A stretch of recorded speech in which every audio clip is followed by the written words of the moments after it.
सास की कर्कश आवाज कानों में पड़ी तो नीता ने कसमसाकर अंगड़ाई ली। अधखुली आंखों से देखा, आसमान पर अभी लाली छाई हुई है। सूरज अभी निकला नहीं है, पर माँ जी का सूरज अभी से सिर पर चढ़ आया है। न उन्हें खुद नींद आती है और न ही किसी और को सोने देती है। एक गहरी खींच सी उभर आई उसके चेहरे पर। परसों उसकी नींद जल्दी टूट गई थी। वह उठकर गई और अपने लिए चाय बनाने लगी। खटर-पटर सुनकर माँ जी की नींद टूट गई। बोल पड़ी, इतनी जल्दी क्यों उठ गई बहू? कौन-सा लंबा-चौड़ा परिवार है जिसके लिए तुम्हें खटना पड़ेगा? गुस्से से नीता का तन-बदन सुलग उठा था। आखिर यह चाहती क्या है? जल्दी उठो तो मुश्किल, देर से उठो तो मुश्किल। बोलने का बहाना भर चाहिए इन्हें। अभी तो उसे यहाँ आए मुश्किल से 1 माह हुए हैं, पर लगता है कि मानो 1 युग ही गुजर गए हैं। अभी सूरज को वापस आने में पूरे 3 माह और है। कैसे कटेगा इतना लंबा समय? शुरू से ही संयुक्त परिवार के प्रति एक खास तरह की अरुचि सी थी उसके अंदर। माता-पिता ने भी उसके लिए वर देखते समय इन बात का खास ख्याल रखा था कि लड़का चाहे 19 हो, पर वह माँ-बाप से दूर नौकरी करता हो, उसे सास-ननदों के संग न रहना पड़े। आखिर काफ़ी खोजबीन के बाद उन्हें इच्छा अनुसार सूरज का घर मिल गया था। सूरज का परिवार भी छोटा-सा था, माँ-बाप और छोटी बहन। वह घर से अलग दूसरे शहर में अध्यापक था। सौम्य और सुदर्शन व्यक्तित्व वाले सूरज को सबने पहली नज़र में ही पसंद कर लिया था। शादी के बाद नीता 10 दिन ससुराल रही थी। इन चंद दिनों में ही सबका थोड़ा बहुत स्वभाव उसके आगे उजागर हो गया था। बाबूजी गंभीर स्वभाव के अंतर्मुखी व्यक्ति थे। ज़्यादा बोलते या बतियाते नहीं थे, पर उनकी कसर माँ जी पूरी कर देती थी। माँ जी जरा तेज तर्राक थी, सारा दिन बकझक करना उनकी आदत थी।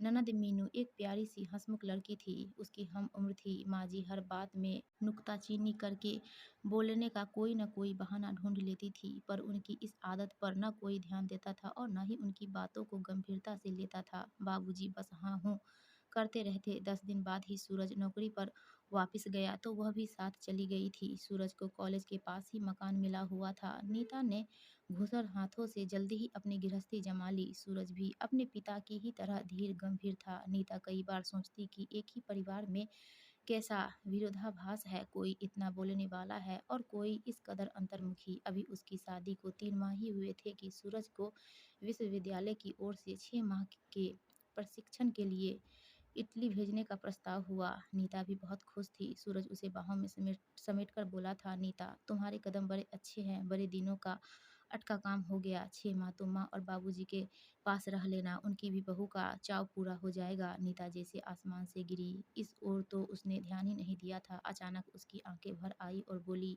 नहीं मैं तुम्हारे बिना वहाँ अकेली नहीं रह सकती, मुझे भी अपने साथ ले चलो। नहीं नहीं नीता, यह संभव नहीं है। मैं फेलोशिप पर जा रहा हूँ, वहाँ हॉस्टल में रहकर कुछ शोध कार्य करना है। तुम वहाँ कहाँ रहोगी? 6 माह का समय होता ही कितना है, पलक झपकते समय निकल जाएगा। फिर तो सब कुछ आनन-फानन में हो गया। 1 माह के अंदर ही सूरज इटली चला गया। उसे माँ जी और बाबूजी के पास छोड़ते समय वह बोला था, नीता माँ की जरा ज़्यादा बोलने की आदत है, वैसे दिल की वह साफ है, उनकी बातों को दिल पर न लगाना। तुम्हें पता तो होगा कि वह सारा दिन बोलती रहती है, तुम बस हाँ हूँ ही करती रहना। सूरज की बात उसने गांठ बांध ली थी। माँ जी कुछ भी कहती, वह अपना मुंह बंद ही रखती। माँ जी की बातों को कड़वे घूंट की तरह गटक जाती, पर उनका छोटी-छोटी बातों पर हिदायतें देना और टोकना उसे सख्त नागवार गुजरता। मीनू न होती तो उसका समय बिताना और मुश्किल हो जाता। वही तो थी जिसके साथ हंसकर वह बोल बतिया लेती थी। वही उसे खींचकर कभी फिल्म दिखाने ले जाती तो कभी खरीदारी के लिए। दीवार घड़ी ने टन-टन करके 6 बजाए तो वह चौंक पड़ी। अभी माँ जी को बोलने का एक और विषय मिल जाएगा। वह न जाने किन सोच में डूब गई। जल्दी से उठी और दैनिक कृत्यों से निवृत्त होकर रसोई में जाकर आटा गूंदने लगी। बाबूजी और मीनू दोनों 8 बजे घर से निकल जाते थे। तभी मीनू आकर जल्दी मचाने लगी, भाभी जल्दी नाश्ता दो, आज मेरा पहला घंटा है। नीता के कुछ बोलने से पहले ही माँ जी बोल पड़ी, जरा जल्दी उठ जाया करो बहू, मैं तो गठिया के मारे उठ नहीं पाती हूँ। अब सबको देर हो जाएगी। हम तो सास के उठने से पहले ही मुंह अंधेरे सारा काम कर लेते थे। क्या मजाल जो सास को किसी बात पर बोलने का मौका मिले। हो गया तुम्हारा भाषण शुरू, बाबूजी गुस्से से बोले। अभी सिर्फ 7 बजे हैं और मीनू को जाने में पूरा 1 घंटा बाकी है। तुम चुप रहो जी, माँ जी बोली। पहले बेटी को सिर चढ़ाया, अब बहू को माथे पर बिठा लो। नीता चुपचाप पराठे सेकती रही। मीनू बोली, कभी माँ मौन व्रत रखे तो मजा आ जाए। नीता के होठों पर मुस्कान आ गई। मीनू पर भी माँ जी सारा दिन बरसती ही रहती थी। कॉलेज से आने में जरा देर हो जाए तो माँ जी आसमान सिर पर उठा लेती थी, प्रश्नों की बौछार सी कर देती। मीनू झल्ला कर कहती, बस भी करो माँ, जरा सी देर क्या हो गई, तूफान मचा दिया। मैं कोई बच्ची नहीं हूँ जो खो जाऊंगी। आजकल अतिरिक्त कक्षाएं लग रही है, इससे देर हो जाती है। तुम्हें तो बोलने का बहाना भर चाहिए। बेटी के बरसने पर माँ जी थोड़ी नरम पड़ जाती, फिर धीमे स्वर में बड़बड़ाने लगती। मीनू तो बेटी है, माँ जी से सवाल जवाब कर लेती है, पर वह तो बहू है, उसे अपने होठ सीकर रहने पड़ते हैं। बिना बोले यह हाल है। जो कहीं वह भी मीनू की तरह मुंह तोड़ जवाब देने लगे तो शायद माँ जी कयामत ही बरपा दे। माँ जी और बाबूजी का दिल रखने के लिए ही तो वह यहाँ रह रही है, वरना क्या इतने दिन वह अपने मायके में नहीं रह सकती थी। बाबूजी और मीनू चले गए। वह भी रसोई का काम निपटाकर नहा धोकर आराम कर रही थी। पड़ोस से नीतू की माँ आई हुई थी। वह चाय बनाने लगी। बाहर महरी ने टोकरे में बर्तन धोकर रखे थे। कांच का गिलास निकालने लगी तो जाने कैसे गिलास हाथ से छूट गया। माँ जी बोल पड़ी, बहू ध्यान से बर्तन उठाया करो, महंगाई का जमाना है, इतने पैसे नहीं है जो रोज रोज गिलास खरीद सके। जब अपनी गृहस्थी जमाओगी तब पता चलेगा। बाहर वालों के सामने भी माँ जी चुप नहीं रह सकती।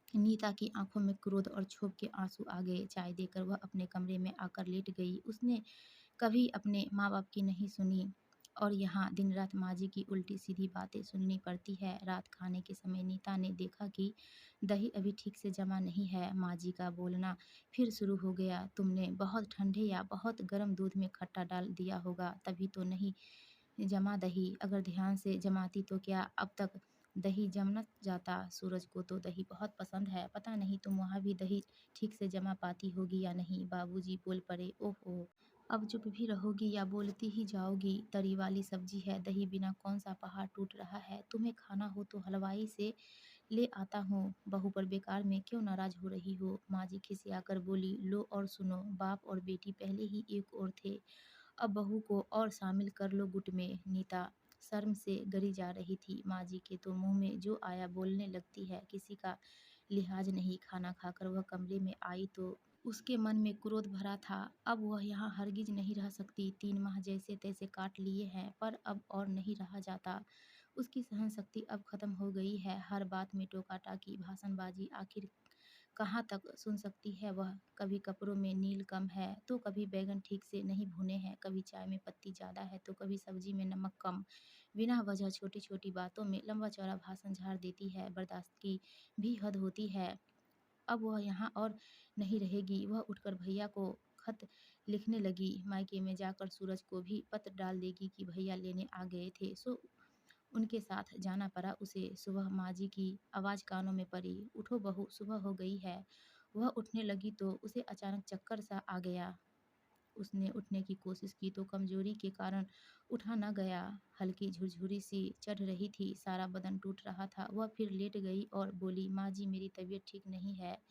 क्या हुआ तबीयत को। यह कहती माँ जी उसके कमरे में आ गई। माथे पर हाथ रखा तो वह चौंक गई। उसके मुंह से हल्की सी चीख निकली, अरे तुम्हारा माथा तो भट्टी सा तप रहा है बहू। फिर वहीं से चिल्लाई, सुनो जी, जरा जल्दी इधर आओ। अब क्या आफत है। बाबूजी भुनभुनाते हुए कमरे में आ गए। बहू को तेज बुखार है, जल्दी से जरा डॉक्टर को बुला लाओ। बाबूजी तुरंत कपड़े पहनकर डॉक्टर को लेने चले गए। माँ जी नीता के सिरहाने बैठकर उसका माथा दबाने लगी। ठंडे ठंडे हाथों का हल्का हल्का दबाव नीता को बड़ा भला लग रहा था। कुछ ही देर में बाबूजी डॉक्टर को लेकर आए। डॉक्टर नीता की अच्छी तरह जांच करके बोले, दवाई मैंने लिख दी है, इस हालत में अधिक तेज कैप्सूल तो दिए नहीं जा सकते। किस हालत में। माँ जी पूछ बैठी। यह गर्भवती है, डॉक्टर बोला।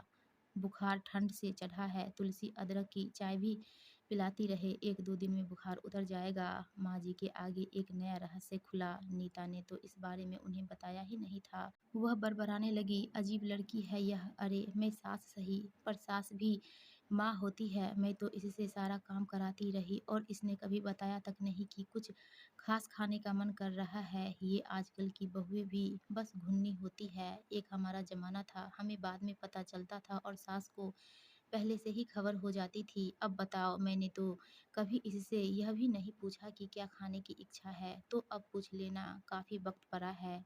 इस समय बहू को सोने दो, बाबूजी बोले और कमरे से बाहर चले गए। रात माँ जी अपनी खाट नीता के कमरे में ही ले आई। रसोई का काम मीनू को सौंप दिया था, इसलिए अब माँ जी का आक्रोश उस पर बरसता इतनी बड़ी हो गई है, पर खाना बनाने की अक्ल नहीं आई। गोभी में पानी तैर रहा है और दाल इतनी गाढ़ी है कि गुठलियाँ बन रही है। 10 बार कहा है कि ज़रा अपनी भाभी के साथ हाथ बटाया करो, कुछ सीख जाओगी। ओहो माँ, शुरू हो गई तुम। एक तो खाना बनाओ, ऊपर से तुम्हारा भाषण सुनो। मुझसे खाना बनवाना है तो चुपचाप खा लिया करो, वरना खुद करो। माँ जी बड़बड़ाने लगी, इन बच्चों को तो समझाना भी मुश्किल है। माँ जी 2-2 घंटे बाद अदरक सौंफ वाला दूध लेकर नीता के पास आ जाती, खुद अपने हाथों से उसे दवा देती, रात भर माथा छू छू कर उसका बुखार देखती। अपने प्रति माँ जी को इतना चिंतित देख नीता हैरान थी। बर बोली, माँ जी के अंदर उसकी इतनी फिक्र है और उसके प्रति इतना प्रेम है, आज तक कहाँ समझ पाई थी वह। वह तो माँ जी के बोलने और टोकने पर ही सदा खींचती रही। नीता 4-5 दिन बुखार की चपेट में रही। माँ जी बार बार उसके सिरहाने बनी रही, उसे दवा, दूध, चाय, खिचड़ी आदि सब अपने हाथ से देती थी। कई बार नीता को लगता जैसे उसकी माँ ही सिरहाने बैठी है। उसका बुखार उतर गया था, पर माँ जी उसे अभी ज़मीन पर पाँव नहीं रखने देती थी कि कहीं कमज़ोरी से दोबारा बुखार न चढ़ जाए। दोपहर पड़ोस से चाची उसका हाल पूछने आई थी। उसके माथे पर हाथ रख कर बोली, माथा तो ठंडा पड़ा है, बुखार तो नहीं है। नीता ने जवाब दिया, हाँ, अब कल से बुखार नहीं है। बाद में माँ जी और चाची बाहर आंगन में बैठकर बातें करने लगी। चाची बोली, आजकल की बहुएं भी फूल सी नाजुक होती है। हम भी तो इस भरी सर्दी में काम करते हैं, पर हमें तो कभी ताप नहीं चढ़ता। ये तो बस छुई मुई सी है। फिर फुसफुसाकर बोली, अरे बहू को बुखार भी है या यूं ही बहाने किए पड़ी है। आजकल की बहुएं तो तुम जानो ऐसी ही होती है। तभी माँ जी का तीव्र स्वर सुनाई दिया, बस बस कमला, तुम्हारा दिमाग भी कभी सीधी राह पर नहीं चला। तुमने कभी अपनी बहुओं के दुख दर्द को समझा नहीं। तुम्हें तो सब कुछ बहाना लगता है। यह मत भूलो कि बहुएं भी हार मास की बनी है। मैंने तो नीता और मीनू में कभी फर्क नहीं माना है। तुम भी अगर यह बात समझ लो तो तुम्हारे घर की रोज की खच खच खत्म हो जाए। चाची खिसियाई सी हो गई, मैंने जरा सा क्या बोला, तूने तो पूरी रामायण बाँच दी। यूं ही बात से बात निकलती थी तो मैं बोल पड़ी थी, आज तो बोल दिया। आगे से मेरी बहू के बारे में यूं ना बोलना। माँ जी के अंदर अब भी आक्रोश था। नीता लेटी लेटी हैरानी से माँ जी की बातें सुन रही थी। सचमुच वह माँ जी को जान ही कहाँ पाई। सूरज ठीक ही कहते थे, मुँह से माँ जी चाहे बकझक कर ले, पर मन तो उनका साफ पानी सा निर्मल है। इस बीमारी में उन्होंने उसका जितना ख्याल रखा, उसकी अपनी माँ भी शायद इस तरह न रख पाती। और फिर माँ जी सिर्फ उसी को तो नहीं बोलती, मीनू और बाबूजी भी माँ जी की टोका-टाकी से कहाँ बच पाते हैं। यह तो माँ जी का स्वभाव ही है। वैसे इस उम्र में आकर औरतें अक्सर इस स्वभाव की हो ही जाती है। उसकी माँ भी तो कितना बोलती है, पर फ़र्क सिर्फ़ यह है कि वह माँ है और यह सास है। उनका कहा वह इस कान से सुनकर उस कान से निकाल देती थी और सासू माँ का कहा गाँठ बाँध कर रख लेती थी। अभी तक उसने सिक्के के एक ही पहलू को देखा था, दूसरा पहलू तो अब देखने को मिला जिसमें ममता और प्रेम भरा है। नीता उठी, मेज़ पर रखे भैया को लिखे खत को उठाया और उसके टुकड़े-टुकड़े कर दिए। मायके जाने का विचार उसने छोड़ दिया। सूरज के आने तक वह माँ जी के साथ ही रहेगी। माँ जी का दूसरा ममतापूर्ण और करुणामय रूप देखकर अब इस घर से जाने की इच्छा ही नहीं उसे। दोस्तों, आपको यह कहानी अच्छी लगी हो तो प्लीज़ वीडियो को लाइक कीजिएगा और चैनल को सब्सक्राइब